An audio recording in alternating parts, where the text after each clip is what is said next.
नमस्कार बच्चों, आज हम संस्कृत में पार्ट 2 पढ़ने वाले हैं। पाटलिपुत्र वैभव क्लास 10 का जो आपके आने वाले परीक्षा के लिए उपयोगी है, तो पढ़ेंगे इसमें हम। पार्ट 2 में देखते हैं ये संस्कृत का चैप्टर का दूसरा पार्ट का ये फ्यूशन जो भाग 2 है आपका। संस्कृत का फ्यूशन भाग 2 का दूसरा चैप्टर पढ़ने वाले हैं आज। पाटलिपुत्र वैभव मतलब इसका अर्थ हुआ पाटलिपुत्र का वैभव, जो बिहार की राजधानी है। पाटलिपुत्र पटना आधुनिक नाम है, उसके वैभव के बारे में पढ़ेंगे। तो चलिए शुरू करते हैं।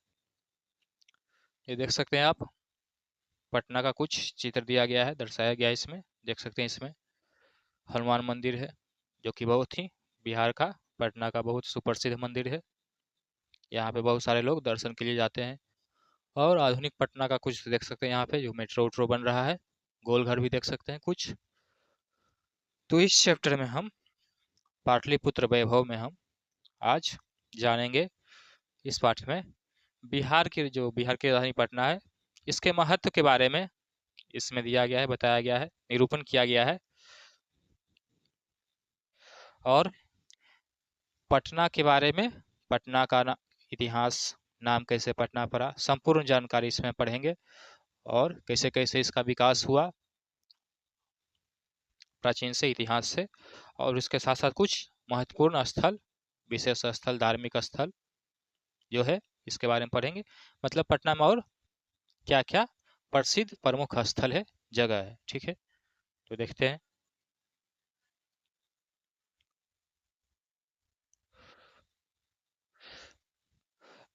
तो शुरू करते हैं। इसमें आपका दिया गया है बिहार राज्यस्य राजधानी नगरम पाटलिपुत्र सर्वेषु कालेषु महत्व धारयत।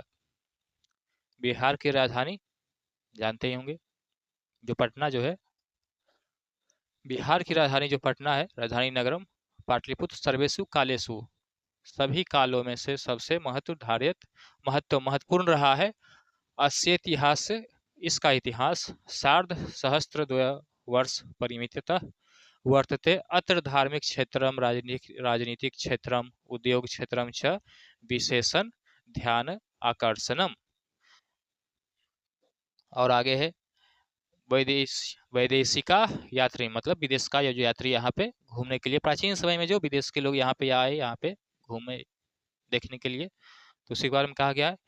वैदेशिका यात्री ना मेगास्थनीज, कौन कौन था? मेगास्थनीज, फाहियान, फेनसांग, इत्सिंग प्रभृत्य पाटलिपुत्रस्य वर्णनम।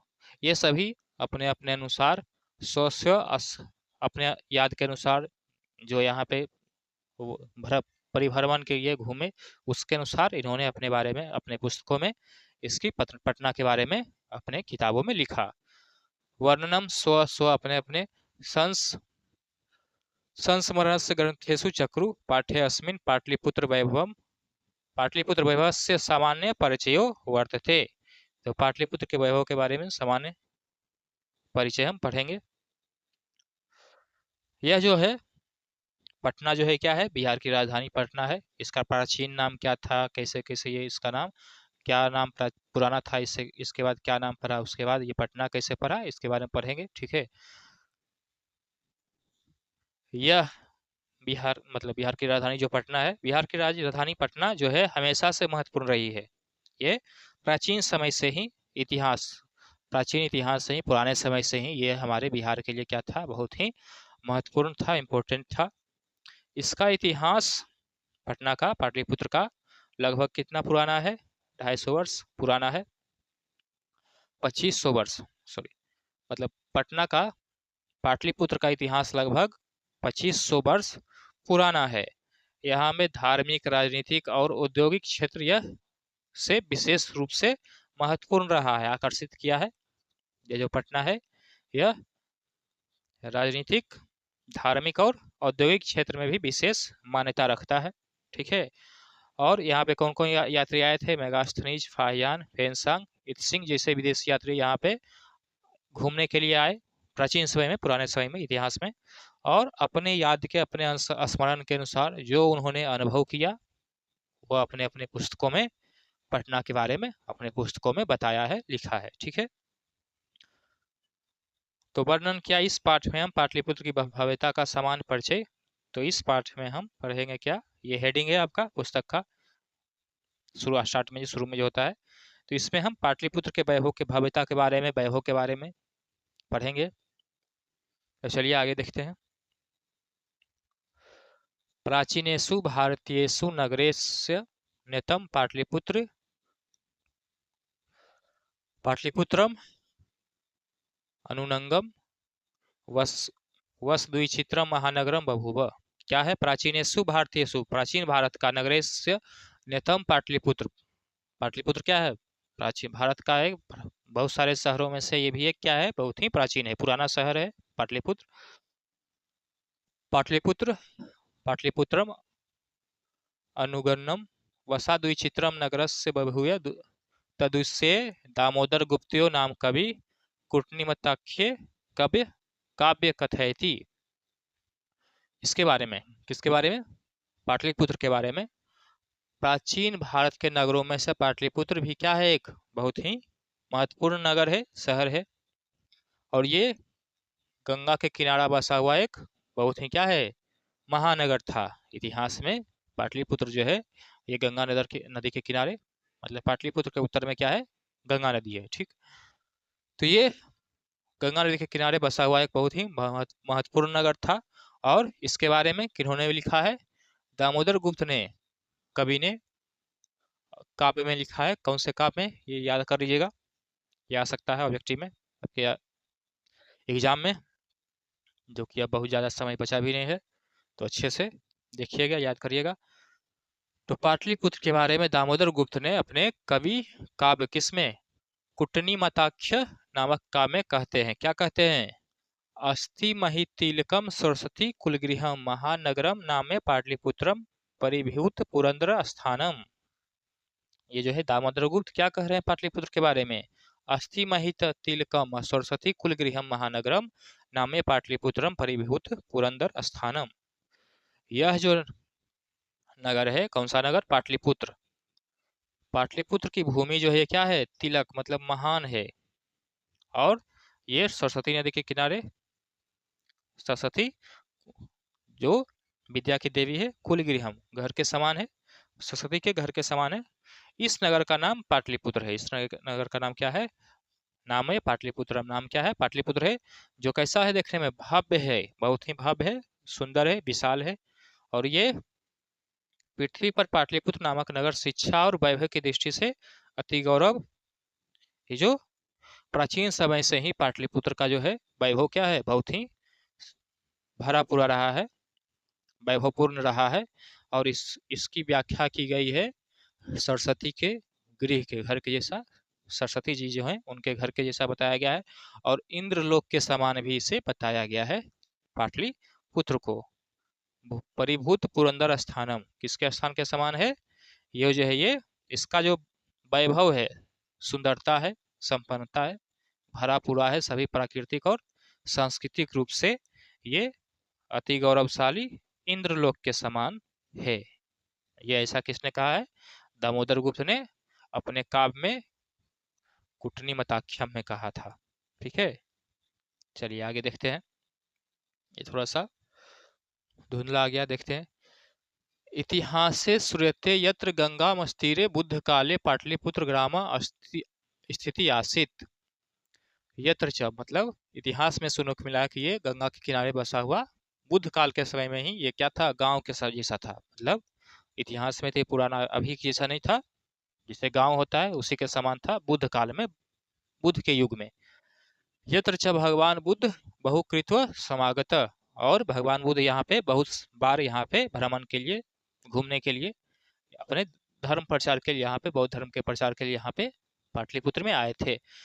तेन कथित मासित, उन्होंने कहा, यद ग्रामोयम महानगरम भविष्यति, ये जो ग्राम है पाटलिपुत्रम, जो ग्राम है, बुद्ध काल में ये क्या था, गांव के जैसा था। तो वो यहाँ पे भ्रमण के लिए, अपने धर्म के प्रचार के लिए गौतम बुद्ध बहुत बार यहाँ पे आए थे और उन्होंने कहा था कि ये जो गांव है ये क्या होगा, भविष्य में महानगर बनेगा। किंतु यहाँ पे कलह कलहस्य अग्निदाहस्य जलपुरस्य च भयात सर्वदा क्रांता भविष्यति, भविष्य ही बता दिए थे। कौन? गौतम बुद्ध। कालांतरेण पाटलिपुत्र ग्रामस्य एवं पाटलिपुत्र समिति कथयति, पाटलिपुत्र ग्राम क्या हुआ? पाटलिपुत्र समिति कथयति चंद्रगुप्त मौर्यस्य काले अस्य नगरस्य, और गौतम बुद्ध के समय में ये गांव था और ये नगर कब बना? चंद्रगुप्त के समय में, सम्राट चंद्रगुप्त के समय में ये पाटलिपुत्र गांव से पाटलिपुत्र महानगर बना, नगर बना। शोभा रक्षा व्यवस्था छ अति उत्कृष्ट सिद्धति, यूनान राजदूत मेगास्थनीज स्वस्मरणेषु निरूपयति, मेगास्थनीज भी इसके बारे में लिखा है। अस्य नगरस्य वैभव प्रियदर्शनी, इस नगर का, पाटलिपुत्र का वैभव क्या है? प्रियदर्शनी है, मनोहर है, देखने में सुंदर है। अशोकस्य समय सुतराम समृद्धम, और चंद्रगुप्त के समय में ये राजधानी नगर बना ग्राम से, पाटलिपुत्र ग्राम से पाटलिपुत्र नगर चंद्रगुप्त के समय में बना। और मेगास्थनीज, बहुत सारे लेखक भी इसके बारे में लिखे उसी समय में आया। मेगास्थनीज भी क्या कहा कि ये क्या है? नगर बहुत ही वैभवपूर्ण है पाटलिपुत्र।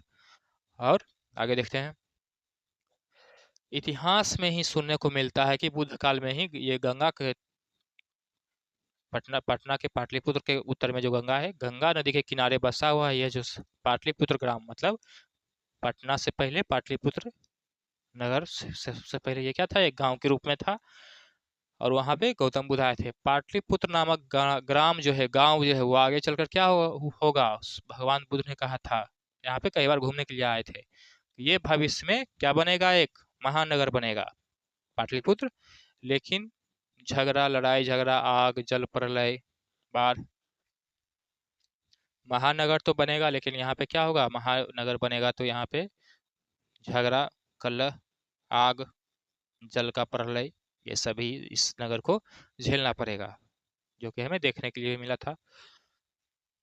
आगे चलकर यहाँ पे बहुत सारा युद्ध भी हुआ, बख्तियार खिलजी ने नालंदा को जला दिया, ये सभी। समय के साथ पाटलिपुत्र का विकास हुआ और ये पाटली ग्राम से क्या कहलाने लगा? पाटलिपुत्र। चंद्रगुप्त मौर्य के काल में इस नगर की शोभा क्या हुई? बढ़ी, जिसमें सुरक्षा नगर, इसको अपना राजधानी बनाया गया पाटलिपुत्र को। सुरक्षा व्यवस्था की दृष्टि से ये बहुत क्या थी? महत्वपूर्ण थी। और व्यापार की दृष्टि से भी, क्योंकि यहाँ पे नदी था किनारे में, तो जल की आपूर्ति, खेती की दृष्टि से भी, व्यापार के अनुसार ये भी क्या था? एक इम्पोर्टेंट नगर हो गया। यूनान का जो राजदूत था मेगास्थनीज, अपने याद में क्या लिखते हैं इस नगर के बारे में? कि ये नगर वैभव से पूर्ण है, धन संपत्ति से पूर्ण है, और अशोक के काल में भी, अशोक, सम्राट अशोक के काल में ये नगर क्या हुआ? पाटलिपुत्र, और संपन्न हुआ और बेहतर बना। ठीक है, आगे देखते हैं। बहुकालम पाटलिपुत्रस्य प्राचीना सरस्वती सरस्वती परंपरा पर्वतत इति राजशेखर स्वकाव्य मीमांसा नाम के कवि शिक्षा प्रमुखे ग्रंथे सादरम स्मृति। क्या होता है आगे? बहुत समय तक पाटलिपुत्र की प्राचीन शिक्षा परंपरा चलती रही, बहुत समय तक यहाँ पे मौर्य वंश हुआ, तो यहाँ पे बहुत समय तक ये शिक्षा चलती रही। ये मतलब ये पाटलिपुत्र जो ग्राम नगर था, पाटलिपुत्र ग्राम से पाटलिपुत्र नगर बना था। पाटलिपुत्र ग्राम से ये का कहलाने लगा, चंद्रगुप्त के समय में पाटलिपुत्र कहलाया ग्राम से। तो इसमें इसकी वैभवता, संपन्नता, वैभव बढ़ती रही। और यह राजशेखर नामक कवि ने अपनी काव्य मीमांसा नामक ग्रंथ में आदरपूर्वक वर्णन किया है।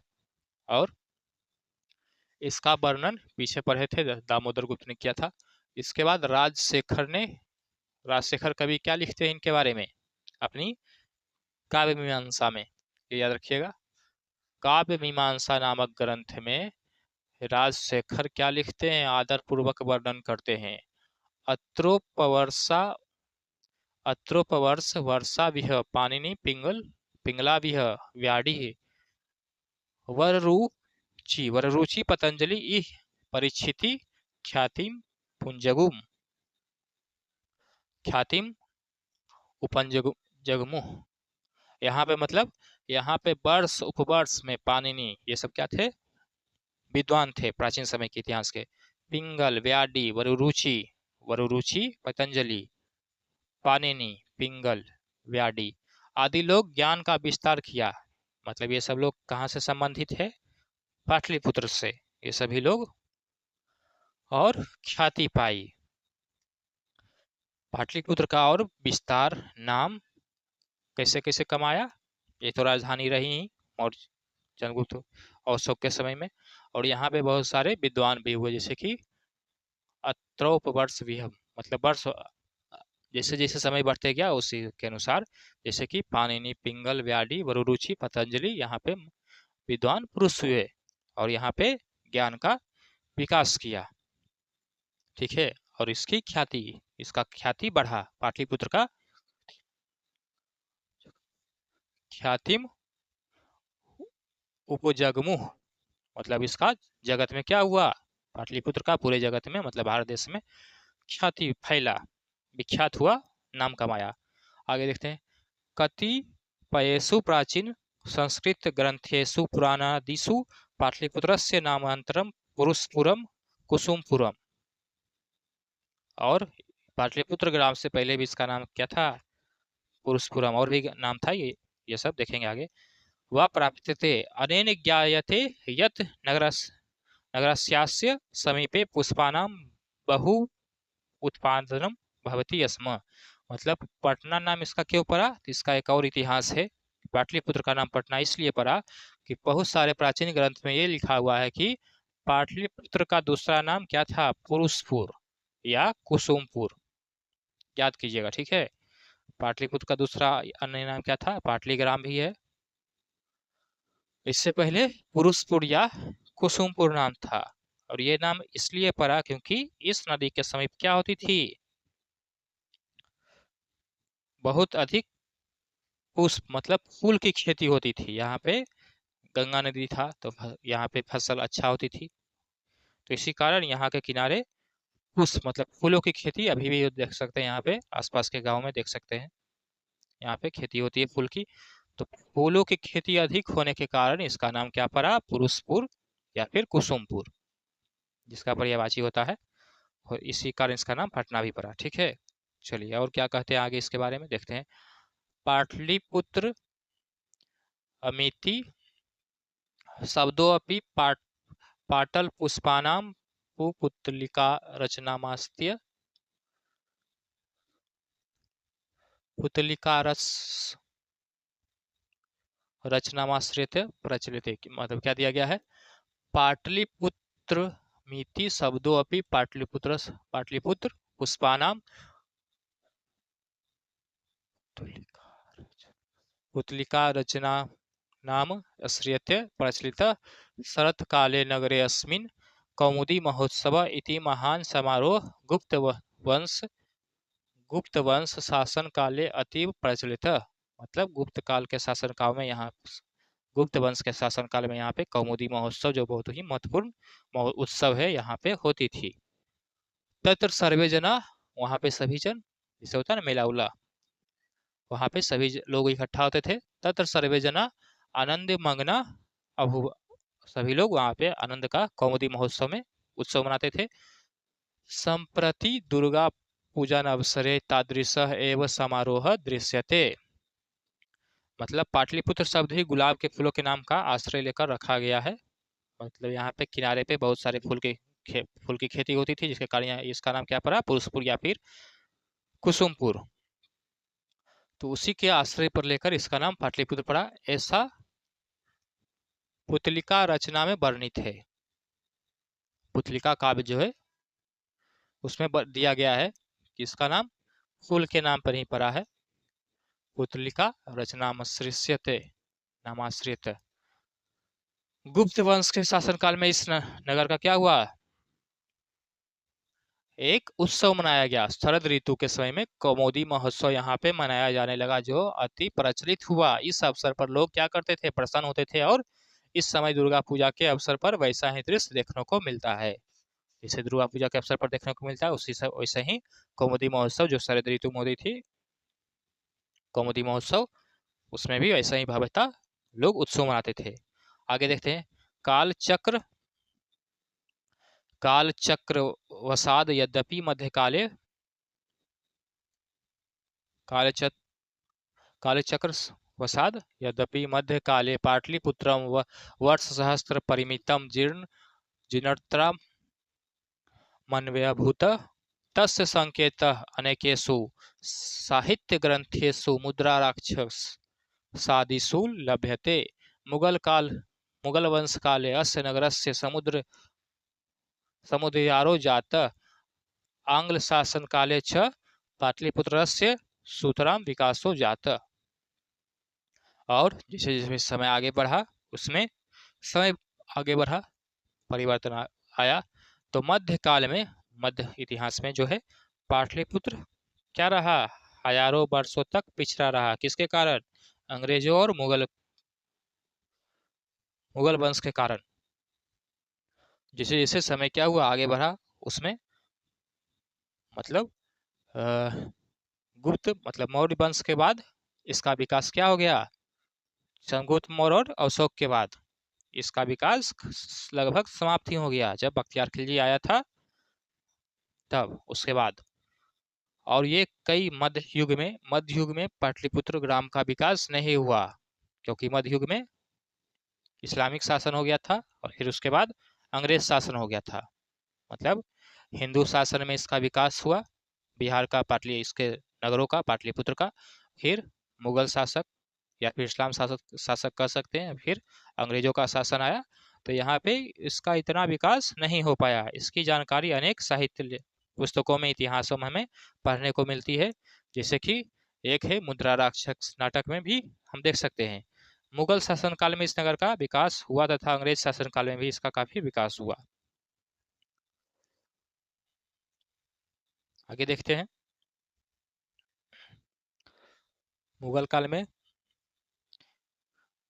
अंग्रेज और इस्लामिक शासन अपना व्यापार बढ़ाने के लिए सिर्फ इसका क्या किए, उपयोग किए, जिससे उनका विकास व्यापार में विकास हो सके, अन्यथा वो और इसके अलावा कोई किसी तरह का विकास नहीं किए, सिर्फ अपना आमदनी बढ़ाने का, जिससे आमदनी बढ़े, लोगों का विकास, शहर का विकास, इस उद्देश्य से उन्होंने नहीं किया। ना ही मुगल ने और ना ही अंग्रेजों ने, ना इस्लामिक शासन ने और ना ही अंग्रेज शासन ने इस तरह से विकास किया कि नगर का राजधानी नगर के रूप में विकास नहीं किया गया, व्यापार के उद्देश्य से सिर्फ इस पटना का विकास किया गया बस। आगे देखते हैं, नगर मिदम मध्यकाले एवं पटनेति नाम में प्रसिद्ध आगत और पटनेति नाम आगे चलकर पटना नाम पड़ा और प्रसिद्ध हुआ। अयम च शब्द, यह शब्द पटना जो कहाँ से आया, पटनमिति शब्दात निर्गत, पटनमिति शब्द से ये निकला है। नगर से पालिका देवी पटन देवी थी अद्यापि पूजते, और पटना नाम पटनमिति से आया जहाँ पे उसके बाद आगे चलकर नगर पालिका जो है ये इसी नाम पे यहाँ पे कौमुदी महोत्सव होता ही था, तो दुर्गा पूजा पे यहाँ पे पटन देवी पूजा किया जाने लगा। मध्यकाल में ये इसका नाम पटना पड़ चुका था और प्रसिद्ध हुआ, जिसका अर्थ कहाँ से निकला है, पट्टन शब्द से बना है।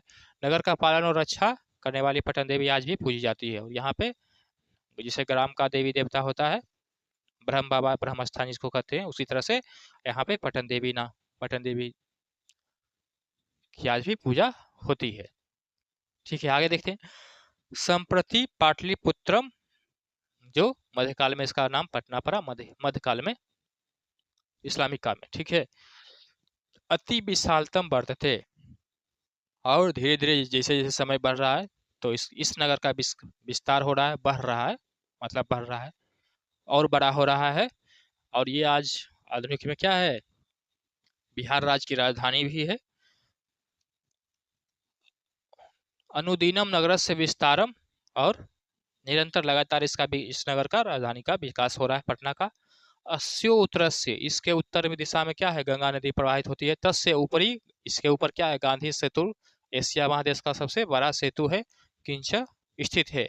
और ये रेल यान सेतु अपनी निर्मयानो वर्तते, और यहाँ पे जिसे मेट्रो बन रहा है, रेल यान के लिए विकास हो रहा है और विस्तार हो रहा है। भव्यता फिर से अब ये फिर से अपना नाम कमाएगा, फिर से ये क्या होगा, अपना भव्यता हासिल कर लेगा पटना।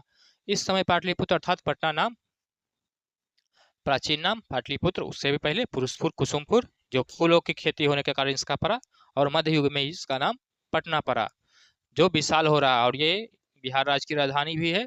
आए दिन इसका विकास लगातार हो रहा है। इसके उत्तर दिशा में गंगा नदी बहती है और इसके ऊपर क्या है, एशिया का सबसे बड़ा पुल गांधी सेतु बना हुआ है, और यहाँ पे रेल पुल का भी विकास हो रहा है और मेट्रो भी यहाँ पे बनने जा रही है। ठीक है, आगे देखते हैं। और इसमें कौन कौन सा प्रमुख नगर है। नगरे अस्मिन उत्कृष्ट संग्रहालय, तो ये जो महानगर बना है पटना, तो इसमें और घूमने के लिए, देखने के लिए धार्मिक स्थल कौन कौन से स्थल हैं इसके बारे में देखते हैं। तो नगरे अस्मिन उत्कृष्ट संग्रहालय, इस नगर में क्या है, बहुत बड़ा संग्रहालय है, उच्च न्यायालय, सचिवालय, गोलगृह, तारामंडल, जीवकोद्यानम, चिड़ियाघर, मौर्य काल के समय के अवशेष भी यहाँ पे है, और महावीर मंदिर इत्यादि दर्शनीय। महावीर मंदिर यहाँ पे दर्शनीय है जो गया में है। संति प्राचीन पटना नगरे, प्राचीन पटना नगर जो है सिख संप्रदाय से पूजनीय, सिखों के लिए क्या है, पूजनीय स्थल है, क्योंकि यहाँ पे अष्टम दसमों गुरु, सिख संप्रदाय के 10वें गुरु गोविंद सिंह का क्या है, जन्म स्थान है पटना सिटी में जो है। गुरुद्वारे अपनी नाम में प्रसिद्ध, गुरुद्वारा जो है पटना सिटी में, पटना में सिख संप्रदाय के 10वें गुरु गोविंद सिंह का जन्म स्थल है, और उनका गुरुद्वारा के नाम यहाँ पे प्रसिद्ध है, प्रमुख है।